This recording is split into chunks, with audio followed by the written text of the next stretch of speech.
Friends, నేను ఏదైనా ప్రోడక్ట్ని అన్బాక్సింగ్ చేసేటప్పుడు చాలా నీట్గా ప్రజెంట్ చేయాలనుకుంటా. సో అన్బాక్సింగ్ చేసేటప్పుడు చాలా జాగ్రత్తగా, వీడియో క్వాలిటీ కూడా ఎక్కడ మిస్ కాకుండా చాలా బెటర్గా అవుట్పుట్ వచ్చేటట్టయితే నేను ట్రై చేస్తాను. కానీ ఒక్కోసారి ఏం జరుగుతుందంటే, నేను ప్రోడక్ట్ని మంచిగా దగ్గర నుంచి షూట్ చేయాలనుకుంటే ప్రోడక్ట్ని మధ్యలో పెట్టేసి ఇలా కెమెరాని దాని చుట్టూ రొటేట్ చేయాలనుకుంటా. సో అట్లా చేసేటప్పుడు ఏమైందంటే, నా కెమెరాలో స్టెబిలైజేషన్ లేదు కాబట్టి సో ఇట్లా పట్టుకునేటప్పుడు షేక్ అవుతుంటుంది కదా చేతులు. సో దానికోసం గింబల్ అయితే కావాలి. సో మనకు అంత బడ్జెట్ లేదు కాబట్టి చేతులతో ఇట్లా తిప్పుతుంటాం కాబట్టి అట్లా షేక్ అవ్వకుండా వీడియోని షూట్ చేయడం వల్ల ఈ ప్రోడక్ట్ చూపించడం కూడా అంత నీట్గా అయితే ఉండదు. కెమెరా తోటి కాదని ఇట్లా ఐఫోన్ తోటి దాని చుట్టూ ఇట్లా వీడియో రికార్డ్ చేసిన అనుకోండి, సో దాంట్లో స్టెబిలైజేషన్ అయితే ఉంటుంది. కానీ మనం ఇట్లా ప్రోడక్ట్ మధ్యలో పెట్టి ఇట్లా షూట్ చేసేటప్పుడు ఇట్లా మన చేతులు అనేది కరెక్ట్గా దాని చుట్టూరు సర్కిల్లో కరెక్ట్ ఫామ్ అయితేనే ఆ ఫుటేజ్ అనేది క్లియర్గా వస్తుంది. కాబట్టి సో అట్లా తీసినా కూడా కొంచెం అటు ఇటు అవుతుంటుంది అనమాట. సో ఇట్లాంటి ప్రాబ్లమ్స్ ఏం రాకుండా నేను ఒక ప్రోడక్ట్ అయితే తీసుకున్నా. అదేంటంటే రోటరీ టేబుల్. అంటే టేబుల్ అనగానే ఇంత పెద్ద టేబుల్ ఏం కాదు, జస్ట్ 1 feet వరకు అయితే ఉంటుంది, సర్కిల్ షేప్లో అయితే ఉంటుంది. సో ఈ ప్రోడక్ట్ వల్ల చాలా యూజ్ అయితే ఉంది. సో దీని మీద అయితే జ్యువెలరీస్ కానీ, లేకపోతే టాయ్స్ కానీ, లేకపోతే మనం ఇట్లా అన్బాక్సింగ్ చేస్తున్నాం కదా, ఏ ప్రోడక్ట్ అయినా దీని మీద అయితే పెట్టుకోవచ్చు అనమాట. సో దాని చుట్టూరు అంటే 360 degreesలో దాన్ని అయితే షూట్ చేయొచ్చు అనమాట. మనం కెమెరా కానీ ఫోన్ కానీ ఒక్కనే పెట్టేసి దాని అయితే స్లో మోషన్లో కానీ స్పీడ్ మోషన్లో కానీ చాలా బెటర్గా అయితే వీడియోస్ అయితే షూట్ చేయొచ్చు. దీన్ని యూజ్ చేసి ఎట్లాంటి స్టెబిలైజేషన్ ప్రాబ్లం రాకుండా చాలా నీట్గా క్లియర్గా షూట్ చేయొచ్చు కాబట్టి దీని అయితే తీసుకోవడం జరిగింది. సో ఇప్పుడు దీన్ని అన్బాక్సింగ్ చేద్దాం. అన్బాక్సింగ్ చేసిన తర్వాత ఎట్లా యూజ్ చేయాలి అనే డీటెయిల్స్ చెప్తా. లాస్ట్కి ఇది ఏ విధంగా ఉంది, కొనొచ్చా లేదా అనే డీటెయిల్స్ మొత్తం అయితే మీతో షేర్ చేశాను కాబట్టి సో వీడియోని అయితే స్కిప్ చేయకుండా వరకు అయితే చూడండి, ఓకేనా.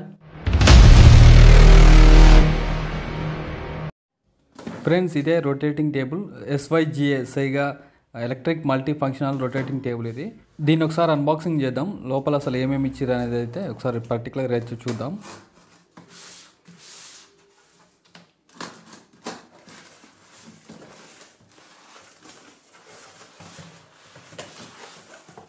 ఫస్ట్ ఇది చూడండి, ఇదైతే యూజర్ మాన్యువల్. సో ఇది మొత్తం చైనీస్ భాషలో అవుతుంది, అవతల సైడ్ చూస్తే ఇంగ్లీష్లో అవుతుంది. సో ఒకసారి డీటెయిల్గా అయితే చదువుకోండి. అట్లానే వారంటీ కార్డు కూడా అదే అనుకుంటా. ఇది కూడా చూడండి, ఏదో చైనీస్ భాషలో అవుతుంది. సో దీని అయితే తీసి పక్కకు పెడుతున్నా. ప్రోడక్ట్ని అయితే ఒకసారి బయటకి ఇద్దాం. చూడండి, లోపల ఇంకా ఏమి ఇవ్వలేదు. సో ఇది పక్కకు పెట్టేసి పైన ఒక కవర్ ఉంది, దాన్ని అయితే రిమూవ్ చేసేద్దాం. సో ఓవరాల్గా అయితే ఈ విధంగా ఉంది లుకింగ్. చూడండి, వైర్ వచ్చేసి ఇది దాదాపు 1 మీటర్కి ఎక్కువనే ఉండేటట్టుంది. సో చూడండి, మధ్యలో LED లైట్ ఇది. సో ఏ విధంగా వస్తుంది అనేది తర్వాత చూద్దాం. సో ఓవరాల్గా అయితే ఈ విధంగా ఉంది లుకింగ్, వైట్ కలర్. సో చూడండి, అటు ఇటు అంటుంటే మూవ్ అవుతుంది అటు ఇటు. సో సైడ్స్కి అయితే ఈ విధంగా ఉంది. బ్యాక్ సైడ్ అయితే కొంచెం చూడండి, డిస్క్రిప్షన్ అయితే ఉంది. ఒకసారి వీడియో పాజ్ చేసి ఒకసారి చెక్ చేసుకోండి. బ్లాక్ కలర్లో కనిపిస్తున్నాయి ఈ స్విచెస్.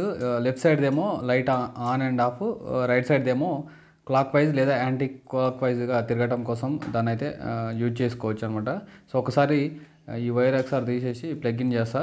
చూడండి, వైర్ కూడా బాగానే 1.5 మీటర్స్ ఈజీగా ఉండేటట్టుంది. సో ప్రజెంట్ అయితే దీన్ని ఆన్ చేసిన. చూడండి, మూవ్ అవుతుంది.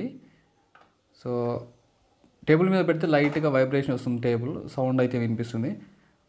పైకి లేపితే మాత్రం ఏం అట్లా అనిపించట్లేదు, వైబ్రేషన్లు అట్లా ఏం అనిపించట్లేదు, సౌండ్ కూడా ఏం రావట్లేదు. దీని మెటీరియల్ టోటల్గా ప్లాస్టిక్.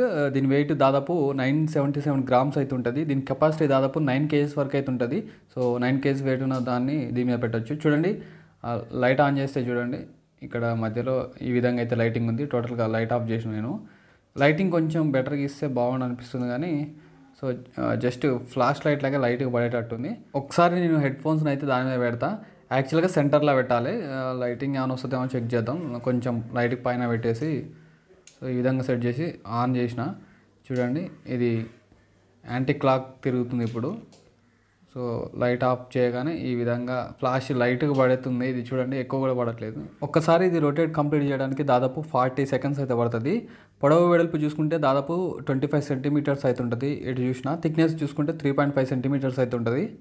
దీని స్పీడ్ని అయితే అడ్జస్ట్ చేయడానికి లేదు, కానీ ఇంకా స్లో మోషన్ కావాలన్నా స్పీడ్ మోషన్ కావాలన్నా మీరు మొబైల్ సెట్ చేసుకోవడమే. ఇది ఎవరికి బాగా ఉపయోగపడుతుందంటే, అన్బాక్సింగ్ చేసే వాళ్ళకు, జ్యువెలరీ వీడియోస్ చేస్తుంటారు, కొంతమంది టాయ్స్ వీడియోస్ చేస్తుంటారు, కేక్స్ తయారు చేస్తుంటారు, వాళ్ళకి చాలా బాగా ఉపయోగపడుతుంది అనమాట. అట్లనే దీని కాస్ట్ దాదాపు 2500 rupees వరకు ఉంది. మీకు ఇది కావాలంటే మాత్రం దీని లింక్ కింద డిస్క్రిప్షన్ ఇస్తాను, మీరు అక్కడి నుంచి అయితే తీసుకోండి.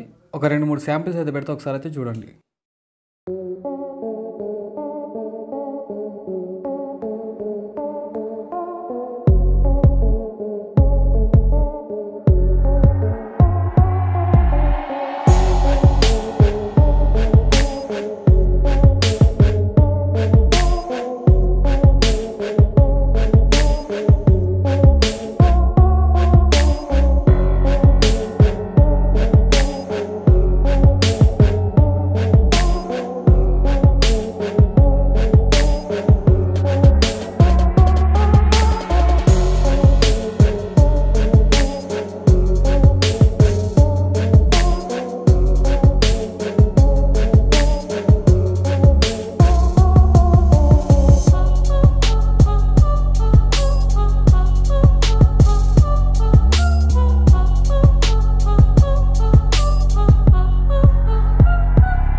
ఓవరాల్గా ఇది నాకు చాలా బాగా అయితే నచ్చింది. ప్రొఫెషనల్ లుక్ కోసం మీ అన్బాక్సింగ్స్ కానీ లేకపోతే కొత్త కొత్త ప్రొడక్ట్స్ ఉంటాయి కదా, సో వెయిట్‌నైనా కూడా ప్రెజెంట్ అయితే మంచిగా చేయొచ్చు అనమాట. నాకైతే నచ్చింది. మీరు కూడా తీసుకోవడానికైతే ట్రై చేయండి.